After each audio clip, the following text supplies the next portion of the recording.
Bueno, gente, acá una mañana más en la obra. Saltar ya es una costumbre, no hay paso. Estoy viendo el tema del cableado de automáticos.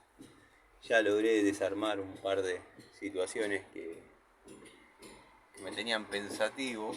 Y bueno, nada, va a ser un video cortito para simplemente mostrarles cómo a veces hay que saltar, no hay paso. La verdad que podrían haber hecho un poquito más larga la baranda y llegar hasta acá y poder entrar directamente abajo del tanque. Pero bueno, no ha pasado.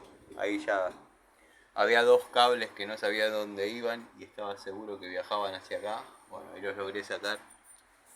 Son esos amarillos que no sé si se ven ahí, pero bueno. Los logré sacar y los tiré para abajo. Así que nada, a seguir cortando cables. Cortando cables. Sigan bien.